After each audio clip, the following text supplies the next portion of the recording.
ಮದುವೆಯಾಗಿ 5 ವರ್ಷ ಕಳೆದಿದ್ದು ಇಬ್ಬರು ಗಂಡು ಮಕ್ಕಳಿದ್ದರೂ ಸುಖ ಸಂಸಾರ ನಡೆಸಬೇಕಿದ್ದ ಪತಿಯೇ ಪತ್ನಿಯ ಸಾವಿಗೆ ಕಾರಣವಾದ ಆರೋಪ ಕೇಳಿಬಂದಿದೆ. ವರದಕ್ಷಿಣೆ ಕಿರುಕುಳದ ಹಿನ್ನೆಲೆಯಲ್ಲಿ ಪತಿ ಪತ್ನಿಯ ಮೇಲೆ ಹಲ್ಲೆ ನಡೆಸಿ ಹತ್ಯೆ ಮಾಡಿರುವ ಘಟನೆ ಕೋಲಾರದಲ್ಲಿ ನಡೆದಿದೆ.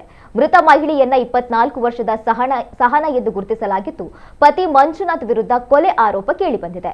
ಮದುವೆಯಾದ ದಿನದಿಂದಲೇ ಸಹನಾಗೆ ಮಂಜುನಾಥ್ ವರದಕ್ಷಿಣೆಗಾಗಿ ಕಿರುಕುಳ ನೀಡ್ತಾ ಇದ್ದ. ಮದುವೆಗೆ ಲಕ್ಷಾಂತರ ರೂಪಾಯಿ ಖರ್ಚಾಗಿದೆ ಎಂದು ಹೇಳಿ ಈ ಹಿಂದೆ 2 ಲಕ್ಷ ರೂಪಾಯಿ ಪಡೆದುಕೊಂಡಿದ್ದಾನಂತೆ. ಬಳಿಕ ಮನೆ ನಿರ್ಮಾಣಕ್ಕೆ 10 ಲಕ್ಷ ರೂಪಾಯಿ ಹಣ ಬೇಕು ಎಂದು ಬೇಡಿಕೆ ಇಟ್ಟಿದ್ದಾನಂತೆ. ಹಣದ ವಿಚಾರವಾಗಿ ದಂಪತಿ ನಡುವೆ ಆಗಾಗ ಜಗಳ ಕೂಡ ನಡೀತಾ ಇದ್ದು, ಹಲವು ಬಾರಿ ಕುಟುಂಬಸ್ಥರು ಹಾಗೂ ಗ್ರಾಮಸ್ಥರ ಸಮ್ಮುಖದಲ್ಲಿ ನ್ಯಾಯ ಪಂಚಾಯಿತಿಗಳನ್ನು ನಡೆಸಿ ಇಬ್ಬರ ನಡುವೆ ರಾಜಿ ಮಾಡಲಾಗಿತ್ತು. ಆದರೆ ಕಿರುಕುಳ ಮಾತ್ರ ನಿಂತಿರಲಿಲ್ಲ. ಜೂನ್ 17ರಂದು ಸಹನ ತಾಯಿ ಜಯಮ್ಮ ಅವರಿಗೆ ವಿಡಿಯೋ ಕರೆ ಮಾಡಿ, ಅಮ್ಮ ನನ್ನನ್ನ ಹೊಡಿತಾ ಇದ್ದಾರೆ ನೋಡಿ, ಮೂಗಿನಿಂದ ರಕ್ತ ಬರುತ್ತಿದೆ ಎಂದು ಹೇಳಿಕೊಂಡಿದ್ಲು. ಅದೇ ದಿನ ರಾತ್ರಿ ಮಂಜುನಾಥ್ ಕುಕ್ಕರ್ ಸೇರಿದಂತೆ ಅಡುಗೆ ಪಾತ್ರೆಗಳಿಂದ ತಲೆಯ ಭಾಗಕ್ಕೆ ಹಲ್ಲೆ ನಡೆಸಿದ್ದಾನೆ ಎಂದು ತಿಳಿದು ಬಂದಿದೆ.